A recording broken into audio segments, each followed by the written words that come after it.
In this video, I'm going to talk you through the 8 must-haves to run a successful call center inside your agency. These are in no particular order. These are what I found work best after running my own white label call center with 70 plus agents working with some big brands like Gym Launch, running their entire call center operation for them. I'll be putting all the links down below, so if you want access to any of these tools, feel free to click them and start using them straight away. So first on the list is having an actual locked-in power dialer. There are so many tools you can use. You can do this either within GoHighLevel, which I can show you right now. You literally want to have specific automations for the power dialer. So if you can see here, if I go through to the power dialer system right here, I click on this, you'll see that we've got different stages for each day. And how this works, if I just click into one of these, is that every single time a phone call is made, so you can see the call status, call direction, outgoing. So every single time a lead is phoned, it'll go through this workflow. It'll wait 6 minutes. How this works is we basically have a tag system. So we have a day 1 a.m., day 1 p.m., day 2 a.m., day 2 p.m., all the way up to 7 days, because we want to make sure we're phoning our leads twice a day, every day, for 7 days in a row. So with the tag system, it allows us to know which stage the lead is on, and the dialer can figure out, do they need to be back in the dialer or should they be removed? So as you can see here, we have call status, call direction, outgoing. Every single time a phone call is made, this is going to trigger.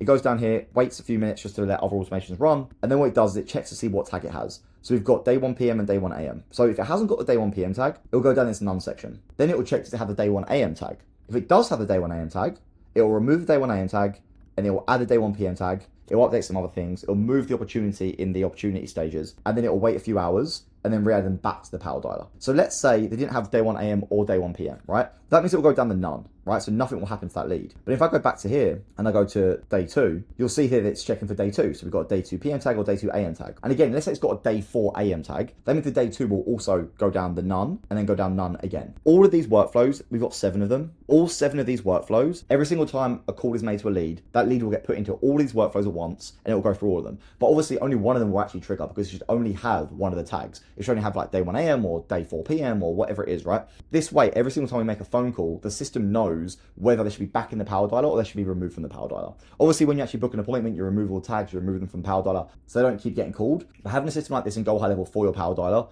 is so much more efficient than your agents just going in and randomly calling leads when they want to. The other software that we recommend inside Call Center Mastery is called Prospector. Prospector is a really good tool. Basically what it does, it allows you to have all your GoHighLevel sub accounts into basically one dialer. And the dialer is really smart. Once you've connected it all up, it will use the GoHighLevel number from that account for the specific lead. So even though you've got all your leads in one dialer, it will use the correct GoHighLevel number to call that lead. The other thing it does as well is it puts the newest leads at the top of the dialer. That means your agents can sit there on the phone all day and all the newest leads will go to the top of the list. So that means speed to leads really fast as well. The second tool is reporting. Make sure you have your stats locked in. You want to make sure you've got a sheet like this where you have all your project stats, you have daily ad spend, how many new leads you're getting for each client, speed to lead stats. Every single time a dial's made, it will track it in here. Every appointment you get. This way you can then feed all of that data into a Google Data Studio dashboard that looks like this, and you can start looking at how each projects are comparing. You can even get to like the agent stats. You can see what each agent's doing individually for different date ranges, and it just gives you a clear overview so you can identify the bottlenecks in your call center and keep scaling and helping your clients. Even if you've got to track this manually for now, if you don't know how to connect it all up,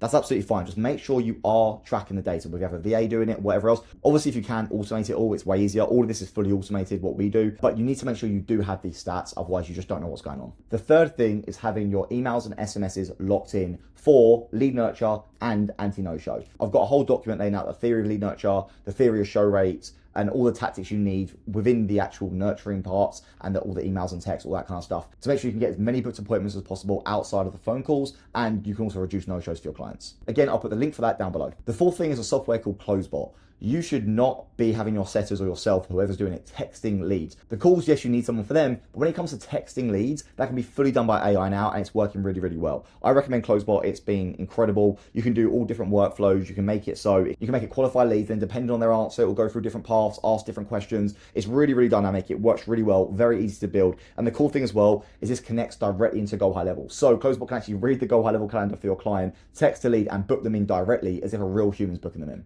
So if you're wasting time texting leads, stop that immediately. Make sure you use something like CloseBot, and it'll be such a game changer for you. The fifth thing is having a strong hiring funnel for your setters. If you're one of them people that has like 1 or 2 good setters and you think they're the best, if any of your setters become ill, they can't work, or whatever the problem is, you need to make sure you've got a really strong hiring funnel to find new setters as soon as you need them. The other benefit here as well is that when you become too reliant on one setter, what ends up happening is that setters starts getting a little bit complacent. They know you need them, and they start just misbehaving, not following the rules, and it's an absolute nightmare. And your agency essentially becomes ransom to your setter because because they know you need them. So they start calling all the shots and they start demanding more pay. And it's a really, really messy situation. So if you have a strong hiring funnel, then if your setters do start doing the wrong things, they start underperforming, not hitting KPIs, whatever it is, you know you've got a ton of applicants, high quality applicants that you can just bring in the next day. And obviously making sure you've got really clear onboarding and great onboarding as well. Make sure you can ramp them up faster. Make sure you can ramp your new setters up super fast. Very, very helpful. And yeah, 100% you need that. The sixth thing is to do everything to avoid spam likely coming up on phones. Make sure you're registering CNAM, make sure you're doing shake and stir. The other tool I like to use something called First Orion. They have a free service. You can upload their numbers to them. They'll basically tell the telephone providers that you're not a scammer or a spammer, and they'll remove the spam likely tags. Not all of them, but most of them. You will have to send them some documents and prove that who you are and you're not actually like a scammer, obviously. But once you do all that, then you can register your numbers, and that will also massively reduce spam likely. And the other thing with First Orion as well is you're actually able to do branded calls with them. So if you want to pay a little bit of extra money per dial, then you can actually come up with your client's brand name on the phone when it calls. Again, on top of the spam likely being removed, it also massively helps with pickup rates, but the leads can see the brand that's actually calling them. The seventh links back to the reporting bit, but actually having clear KPIs to your setters. How many dials per day should they be making? How many pickups should they be getting? How many conversations should they be having? How many booked appointments from them conversations should they be getting? What should be the show up rate? Tracking the show up rate for each of your setters is really powerful, and most people miss that.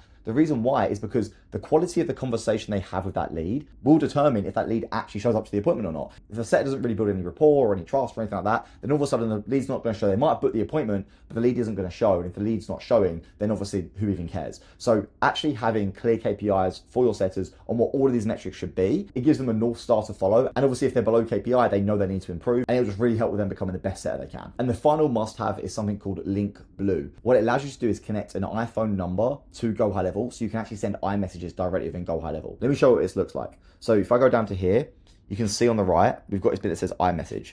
So if I select iMessage and I send a message, it will come from my blue number, right? My iMessage number. If I want to just send a normal SMS, I can do that here. I can click SMS and I can send it through my green number, my GoHighLevel number. The other cool thing you can do is you can actually phone people from the number, from your iMessage number as well. So if you're texting them on the iMessage and you want to phone them with that number, you've got this little call with Linq here, which works really, really well. The other cool thing is you can actually put these into the automations in your GoHighLevel account as well. So for example, I've got to send iMessage here. So if I've got to send iMessage, I can put whatever message I want in there, right? And I can select my blue number here. Then what it will do is it will send them the iMessage automatically. The other cool thing is you can do voice notes, you can do GIFs, you can do videos. And the great thing, because it's iMessage, it all comes through natively. So if I was to put a voice memo in here, it looks like I've actually picked up my phone and pressed the voice button and actually made them a voice memo and sent it directly to them. It doesn't come through with any weird links. Obviously, if you're using like a GoHighLevel number and you try and send a voice recording or like a video, it comes up with these weird links and it looks a bit spammy. With this way, it comes through super natively. All the GIFs, all the videos, everything comes through really nicely. And the response rate is way higher when you do this because people feel like they're actually talking to a human being rather than some automation. So those are the 8 must-haves I recommend for running successful call centers in your agency. Like I said, I'll put all the links down below for these softwares and tools. I'll also chuck some free resources in there for anyone that's just starting out. If you've got any questions, comment down below and I'll see you on the next video.